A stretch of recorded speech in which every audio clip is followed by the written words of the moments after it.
উন্নয়ন মানে কি নিজৰ কাৰ্যালয়টো চাৰিমহলীয়া বনোৱাটোক উন্নয়ন বুলি কয় নেকি? উন্নয়ন মানে কি ঘৰৰ গেৰেজটোৰ গাড়ী কেইখনমান বৃদ্ধি কৰাটোক উন্নয়ন বুলি কয় নেকি? উন্নয়ন মানে কি চাৰিআলিৰ আশে পাশে কেইটামান ৰাস্তা বনোৱাটোক উন্নয়ন বুলি কয় নেকি? যদি সেইটোক উন্নয়ন বুলি কয় তেতিয়াহ'লে আমাৰ ক'ব লগা একো নাই। আমি আকৌ উন্নয়ন মানে এই কথাই বুজি পাওঁ যে গ্ৰাম্য অঞ্চলৰ বাট পথ উন্নয়ন হ'ব লাগিব। আমি এই কথা বুজি পাওঁ যে গ্ৰাম্য অঞ্চলত বসবাস কৰা জনসাধাৰণৰ জীৱন ধাৰণৰ প্ৰণালী উন্নত হ'ব লাগিব। আমি উন্নয়ন মানে এই কথা বুজি পাওঁ যে দুখীয়া মানুহে তেওঁলোকে তেওঁলোকৰ জীৱন আৰু জীৱিকাৰ কাৰণে তেওঁলোকৰ যিখিনি সমল লাগে সেই সমলখিনি তেওঁলোকে পাব লাগিব। সেইটোকে আমি উন্নয়ন বুলি ভাবোঁ।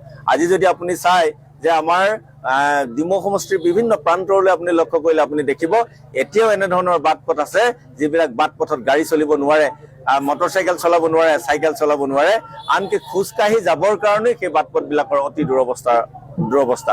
গতিকে আমি ভাবিছোঁ উন্নয়ন মানে কেৱল মাত্ৰ কাৰোবাৰ এজন বা দুজন মানুহৰ ব্যক্তিগত উন্নয়নক কেতিয়াও আমি উন্নয়ন বুলি নকওঁ।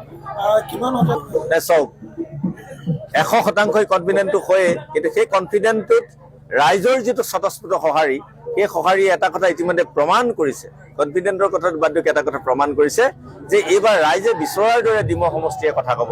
ৰাইজে বিচাৰিছে যিটো তাকে হ'ব। আৰু ৰাইজে কি বিচাৰিছে?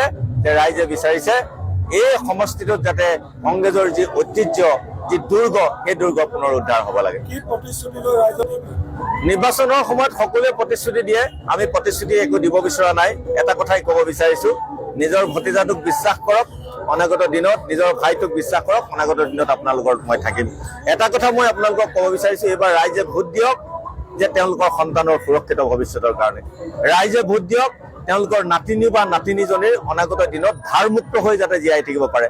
ৰাইজে ভোট দিয়ক তেওঁলোকৰ মনৰ কথাখিনি মুক্তভাৱে কোনো দ্বিধা, ভয়, শংকাৰ মাজেৰে জীয়াই থকাৰ বিপৰীতে তেওঁলোকে মুকলিকৈ কথা ক'ব পৰা এটা পৰিৱেশ ৰচনাৰ বাবে ৰাইজে ভোট দিয়ক। এই আহ্বান আমি ৰাইজলৈ ৰাখিছোঁ আৰু নিশ্চিতভাৱে ৰাইজে সেই আহ্বান উপলব্ধি কৰিছে আৰু তেওঁলোকে তাক কাৰ্যকৰী কৰিবৰ কাৰণে ইতিমধ্যে সিদ্ধান্ত গ্ৰহণ কৰিছে।